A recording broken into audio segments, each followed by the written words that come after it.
విశాఖ అంతర్జాతీయ విమానాశ్రయ director yes Rajareddy పదోన్నతిపై బదిలీ అయ్యారు. ఆయనకు జనరల్ మేనేజర్ హోదా కల్పిస్తూ airport authority of India Bihar రాష్ట్రం దర్భంగా విమానాశ్రయానికి బదిలీ చేసింది. దీంతో రాజారెడ్డి గురువారం రిలీవ్ అయ్యారు. ఆయన స్థానంలో ఎయిర్పోర్ట్ అథారిటీ ఆఫ్ ఇండియా ఇంకా ఎవరికీ పూర్తి స్థాయి బాధ్యతలు అప్పగించలేదు. ఇన్ఛార్జ్ డైరెక్టర్ గా విశాఖ అంతర్జాతీయ విమానాశ్రయ కమ్యూనికేషన్, నావిగేషన్, సర్వైలెన్స్ విభాగంలో జాయింట్ జీఎం హోదాలో ఉన్న పురుషోత్తంకు బాధ్యతలు అప్పగించారు. రాజారెడ్డికి విమానాశ్రయ ఉద్యోగులు, అధికారులు ఘనంగా వీడ్కోలు పలికారు.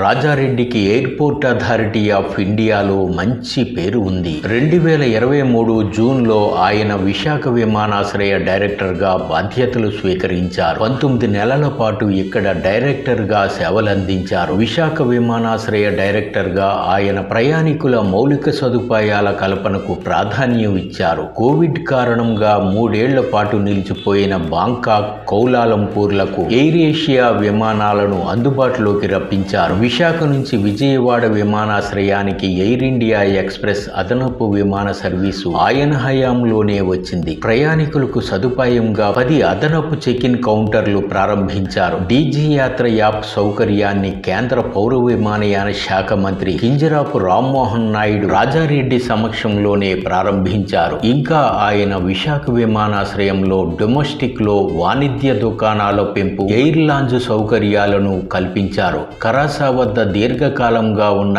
ఎయిర్పోర్ట్ అథారిటీ ఆఫ్ ఇండియా భూ వివాదాలను సిపిడబ్ల్యూడి సహకారంతో పరిష్కరించారు. ఇలా ఆయన బదిలీ సందర్భంగా రాజారెడ్డి పనితీరును విశాఖ విమానాశ్రయ ఉద్యోగులు, అధికారులు ప్రశంసించారు.